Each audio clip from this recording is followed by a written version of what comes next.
കൊച്ചി കോർപ്പറേഷനിൽ തുടർഭരണം ഇടതുമുന്നണിക്ക് തന്നെയായിരിക്കുമെന്നാണ് mayor advocate M Anilkumar പറയുന്നത്.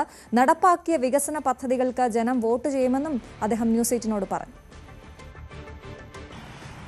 സംസ്ഥാനത്ത് തദ്ദേശ തെരഞ്ഞെടുപ്പിൽ ഏറ്റവും ശക്തമായ വാശിയേറിയൊരു പോരാട്ടം നടക്കുന്നത് കൊച്ചി കോർപ്പറേഷനിലേക്ക് വേണ്ടിയാണ്. കഴിഞ്ഞ തവണ ഇഞ്ചോടിഞ്ച് മത്സരത്തിൽ ഇടതുമുന്നണി അധികാരത്തിലേക്ക് വരുന്നു. അതിന്റെ തുടർച്ചയായി ഇക്കുറി ഇടതുമുന്നണി പ്രതീക്ഷിക്കുമ്പോൾ വാശിയേറിയൊരു പോരാട്ടം തങ്ങളും നടത്തിയെന്ന് UDF അവകാശപ്പെടുന്നു. എന്തായാലും മേയർ അനിൽകുമാർ ഇനി കുറച്ചു ദിവസം കൂടി അങ്ങനെ വിശേഷം നടത്താം, ശേഷിപ്പിക്കാം.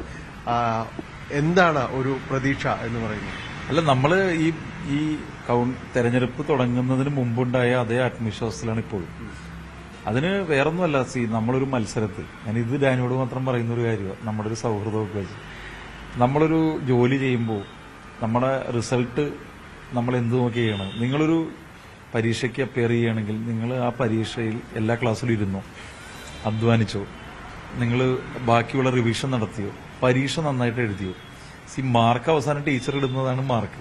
ചിലപ്പോൾ സബ്ജക്റ്റീവ് ആകാം, പക്ഷെ നമ്മളെ കൊണ്ട് ചെയ്യാവുന്ന മുഴുവൻ കാര്യങ്ങളും ചെയ്തിട്ടുണ്ട്. കാരണം എൻ്റെ ഒരു വിശ്വാസം, എന്നെപ്പോലെ ഒരാൾക്ക്, എനിക്ക് എന്നെക്കുറിച്ചൊരു മാർക്കുണ്ട്. അപ്പം എൻ്റെ അത്രയും കഴിവുള്ള ഒരാൾക്ക്, എന്നേക്കാൾ കഴിവുള്ളവരാണെങ്കിൽ ചിലപ്പോൾ കൂടുതൽ ചെയ്യും, ഞാനില്ലെന്ന് പറയുന്നില്ല. പക്ഷെ എൻ്റെ ഒരു രാഷ്ട്രീയ പ്രവർത്തനത്തിൻ്റെ പരിചയമുള്ള ഒരാൾക്ക് ചെയ്യാവുന്ന പരമാവധി കാര്യങ്ങളാണ് ഞാൻ മേയർ, എൻ്റെ ഒപ്പം ഞാൻ ഒറ്റയ്ക്കല്ല, ഒരു കൂട്ടായ പ്രവർത്തനമാണ് നമ്മൾ ചെയ്തു. അത് വീടുകളിൽ എത്തിച്ചു. സംഭവിച്ച എനിക്ക് തോന്നിയൊരു കാര്യം, ആദ്യഘട്ടത്തിലെ ചർച്ച മുഴുവൻ ഈ വികസനത്തെ പറ്റിയായിരുന്നു. വേറെ ഒന്നും ഇവിടെ ചർച്ചയ്ക്ക് വന്നില്ല. ഏതാണ്ട് വികസനത്തായിരുന്നു. കുറെ കഴിഞ്ഞപ്പോഴാണ് UDF പതുക്കെ ശബരിമല, ഗവൺമെന്റ് എന്നൊക്കെ പറഞ്ഞ് കുറെ നോട്ടീസുകൾ വീടുകളിൽ എത്തിച്ചെന്നുള്ളത് ശരിയാണ്. ചിലത് വളരെ മോശം നോട്ടീസ് വരടിച്ച് വീടുകളിൽ എത്തിച്ചു. പക്ഷെ ഇതൊക്കെയാണെങ്കിൽ പോലും എന്റെ വിശ്വാസം, തെരഞ്ഞെടുപ്പ് നടന്നിട്ടുള്ളത് വികസനത്തെ ചുറ്റിപ്പറ്റിയുള്ള ചർച്ചകളിൽ തന്നെയാണ്. അല്ലാതെ മറ്റു തരത്തിൽ ഡിഫമേറ്റീവ് ആയിട്ടുള്ള ഒരു ക്യാമ്പയിൻ ജനങ്ങളുടെ മനസ്സ് തറച്ചിട്ടില്ലെന്നാണ്. ഞങ്ങൾ LDF ഇത്രയും യോജിപ്പിൽ, LDF പൊതുവെ യോജിപ്പാണ്, പക്ഷെ ഇത്രയും യോജിപ്പിൽ എന്റെ ഇതുവരെയുള്ള രാഷ്ട്രീയ പ്രവർത്തനത്തിൽ ഞാൻ കണ്ടിട്ടില്ല.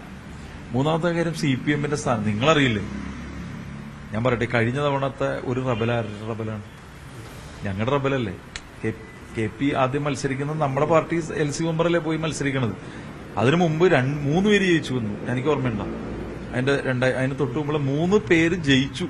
CPM-ൽ നിന്ന് മാറി നിന്ന് 3 പേര് ജയിച്ചു വന്നു. അപ്പൊ ഇത്തവണ അങ്ങനത്തെ പ്രശ്നങ്ങളില്ല, ഒരു അസംതൃപ്തിയില്ല. ഞങ്ങളുടെ നേതൃത്വം എല്ലാവരും കൂടി ഒരുമിച്ച് നിൽക്കുന്നു. അപ്പൊ ഇങ്ങനെയെല്ലാം, പിന്നെ ഞങ്ങളുടെ പ്രവർത്തകർ താഴെ വരെ വളരെ ആത്മവിശ്വാസത്തിലും സന്തോഷത്തിലുമാണ് പ്രവർത്തിച്ചത്. അപ്പൊ ഇത്രയെല്ലാം നിൽക്കുമ്പോൾ സാധാരണഗതിയിൽ ഞങ്ങൾ തോൽക്കാൻ പാടില്ലാത്തതാണ്.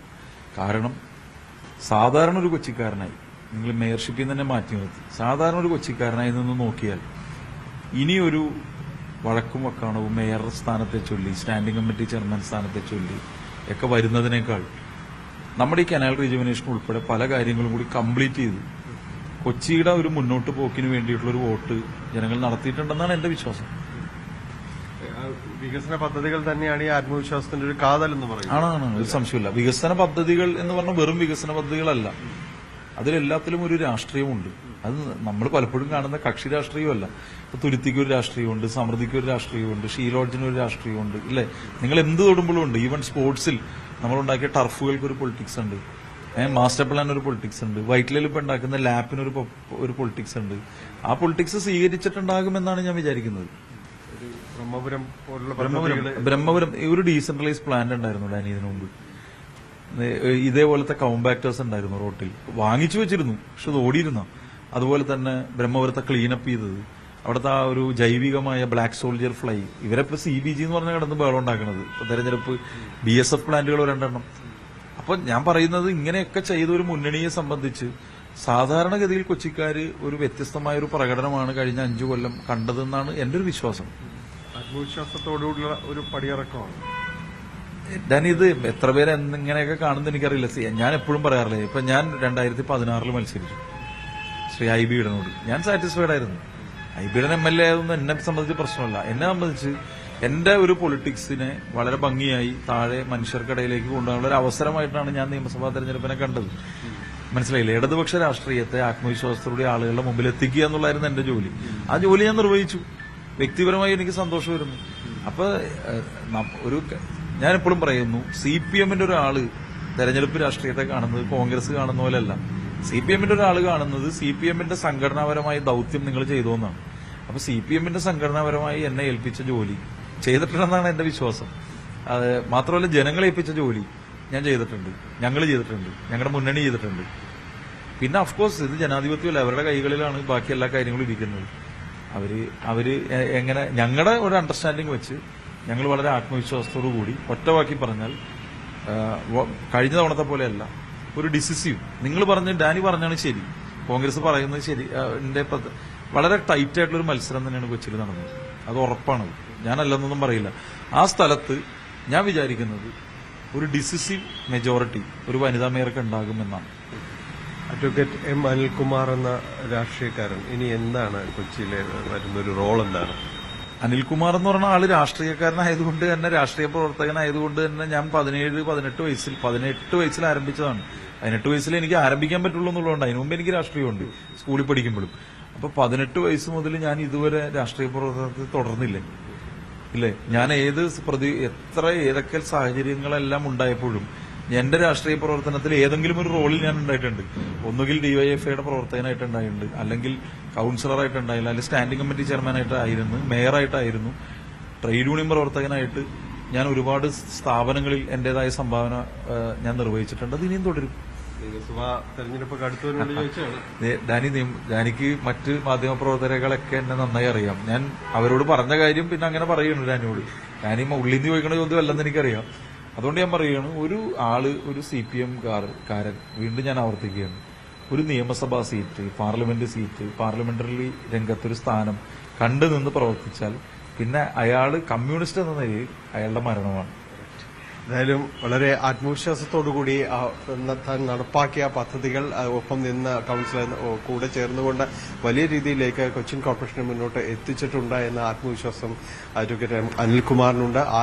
ആത്മവിശ്വാസത്തിനുള്ളൊരു വോട്ട് ആയിരിക്കും അടുത്ത ദിവസങ്ങളിൽ തെളിയുക എന്ന് തന്നെയാണ് അദ്ദേഹം വ്യക്തമാക്കുകയും ചെയ്യുന്നത്. ക്യാമറമാൻ മനോജിനൊപ്പം ഡാനി പോൾ, ന്യൂസ് 18 കൊച്ചി. ഡാനി ഇപ്പോൾ തത്സമയം ചേരുകയാണ്. Dani, good morning. വലിയ പ്രതീക്ഷയാണ് M. അനിൽകുമാർ പങ്കുവച്ചത്. അതേസമയം ഏറ്റവും കൂടുതൽ പോളിംഗ് ശതമാനം രേഖപ്പെടുത്തിയത് എറണാകുളം ജില്ലയിലാണല്ലോ. മറ്റ് പ്രതീക്ഷകൾ എന്തൊക്കെയാണ് മുന്നണികൾ?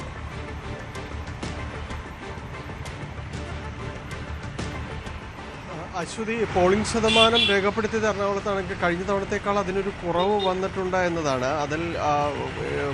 അതെങ്ങനെ പ്രതിഫലിക്കുമെന്നത്, ആരുടെ വോട്ട് കുറഞ്ഞിട്ടുണ്ട് എന്നതെല്ലാം തന്നെ ഒരു ചർച്ചകളിലേക്ക് പോകുമ്പോൾ തന്നെ പല വോട്ടുകളും പലർക്കും തന്നെ ഉണ്ടായില്ല, പലർക്കും വോട്ട് ചെയ്യാൻ കഴിഞ്ഞിട്ടില്ല, ലിസ്റ്റിൽ പേര് ഉണ്ടായില്ല എന്നൊരു അതുകൊണ്ടാണ് അത് എല്ലാം തന്നെ പറയുന്നുണ്ട്. എങ്കിൽ കൂടിയും ഇതെല്ലാം ശരിയാണെങ്കിൽ കൂടിയും ഇതിൽ കണക്ക് കൂട്ടലുകൾ ഇപ്പോഴേ സജീവമാണ്. കാരണം കൊച്ചിൻ കോർപ്പറേറ്റ് സെപ്പറേറ്റ് എടുത്ത് നോക്കുമ്പോൾ കഴിഞ്ഞ തവണത്തെ വന്നതുപോലെ തന്നെ 62.0 ഇത്തവണയും വന്നിരിക്കുന്നത്. ചെറിയൊരു ഏറ്റക്കുറച്ചിലേ അവിടെയുള്ളൂ. ജില്ലയുടെ പൊതു കണക്കിൽ വരുമ്പോഴേക്കും ഒരു 3%, 74% ഇത്തവണ വന്നിരിക്കുന്നത്. കഴിഞ്ഞ തവണ അത് 77% എന്നതാണ്. ഒരു കുറവ് വന്നിട്ടുണ്ട്. പക്ഷേ കൊച്ചി കോർപ്പറേഷനെ സംബന്ധിച്ച് മാത്രം എടുക്കുമ്പോൾ വലിയ കുറവ് വന്നിട്ടില്ല എന്നതൊരു വസ്തുത തന്നെയാണ്. അതിൽ എങ്ങനെയാണ് പ്രതിഫലിക്കുക എന്നത് ഇപ്പോഴത്തെ കണക്കൊരാശ്വാസം നൽകുന്ന രീതിയിലുള്ളതാണെന്നാണ് പൊതുവെ ഇടതുമുന്നണി വിലയിരുത്തുന്നത്. കാരണം നേരത്തെ പേർ സംസാരിച്ചതുപോലെ കുറേയധികം വികസന പദ്ധതികളും അടക്കം നടപ്പാക്കാൻ കഴിഞ്ഞത് തങ്ങൾക്ക് ഗുണകരമായിട്ടുണ്ട് എന്നൊരു വിലയിരുത്തൽ അവർക്കുണ്ട്. ആ രീതിയിൽ പറയുമ്പോൾ UDFിൻ്റെ ധാരണകളും അതുതന്നെയാണ്. ഇപ്പോൾ വന്നിരിക്കുന്ന വോട്ടിംഗ് ശതമാനം തങ്ങൾക്ക് മാത്രം അനുകൂലമായതാണ് എന്നൊരു വിശ്വാസം UDF ക്യാമ്പ് വെച്ച് പുലർത്തുന്നു. പ്രത്യേകിച്ച് മികച്ച മത്സരം പലയിടങ്ങളിലും കാഴ്ചവെക്കാൻ തങ്ങൾക്ക് കഴിഞ്ഞിട്ടുണ്ട് എന്നതെല്ലാം തന്നെ പറയുന്നു. പക്ഷേ അവിടെയും അവരെ അലോസരപ്പെടുത്തുന്ന ഒരു ചിന്തയുണ്ട്. കാരണം 9ഓളം ഇടങ്ങൾ, 13ഓളം റിബൽ ഒരു ശല്യം ഉണ്ടായിരുന്നു പറയുമ്പോൾ പലയിടങ്ങളിലും മികച്ച മത്സരം ഈ റിബലുകൾ തന്നെ കാഴ്ചവെച്ച ഒരു പ്രതീതിയുണ്ട്. പ്രത്യേകിച്ച് സിറ്റിംഗ് കൗൺസിലർമാർ പലയിടത്തും, ഈ പനമ്പള്ളി നഗറിലേക്ക് വരുമ്പോൾ പഴയ കൗൺസിലർ മാലിനി കുറുപ്പ്, ഫോർട്ട് കൊച്ചി ഭാഗത്തേക്ക് വരുമ്പോൾ അവിടെ ബാസ്റ്റിൻ ബാബു തുടങ്ങിയവരെല്ലാവരും തന്നെ മികച്ച മത്സരങ്ങൾ കാഴ്ചവെച്ചു. പാലാരിവട്ടത്തും അതുപോലെ തന്നെ ജോസഫ് അലക്സ്, ഇങ്ങനെ കുറച്ച് പേരെല്ലാം നല്ല മത്സരം കാഴ്ചവെക്കുകയും ചിലർ ജയിക്കാൻ സാധ്യതയുള്ളതാണ്. അല്ലായെങ്കിൽ മറ്റു ചിലർ UDF സ്ഥാനാർത്ഥികളുടെ തോൽവിക്കും കാരണമായേക്കാമെന്ന് സംശയിക്കപ്പെടുന്നവരാണ്. അപ്പോൾ ഇത്തരം കണക്കുകളുണ്ട്. ഈ അവസാനവട്ട ഈ വോട്ടിൻ്റെ കണക്കുകൾ ആരുടെ വോട്ട് കുറച്ചു എന്നൊരു വലിയ ചിന്ത നിലനിൽക്കുമ്പോൾ ഒപ്പം 2020 പലയിടങ്ങളിലും തന്നെ മത്സരിച്ചു. പക്ഷേ 2020 വലിയ രീതിയിലൊന്ന് ചർച്ച ആയിട്ടുണ്ടോ എന്ന് ചോദിച്ചാൽ അത് സംശയകരമാണ്. കാരണം ഒരു വലിയ പ്രചാരണ പരിപാടികൾ കൊച്ചി കോർപ്പറേഷൻ്റെ ഭാഗങ്ങളിൽ പലയിടങ്ങളിലും തന്നെ കാണാനുണ്ടായിരുന്നില്ല.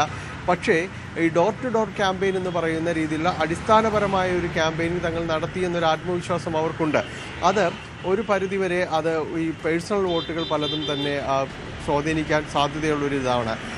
അത് UDF വോട്ടുകളായിരിക്കാം എന്നതാണ് ഇടതുമുന്നണി കണക്ക് കൂട്ടുന്നത്. പക്ഷെ അത് അങ്ങനെ വെറുതെ കണക്ക് കൂട്ടി പോകാനൊന്നും കഴിയില്ല. അതുകൊണ്ട് ചെറിയൊരു ആശയക്കുഴപ്പം നിലനിൽക്കുന്നുണ്ട് എന്നത് വളരെ സ്പഷ്ടമാണ്.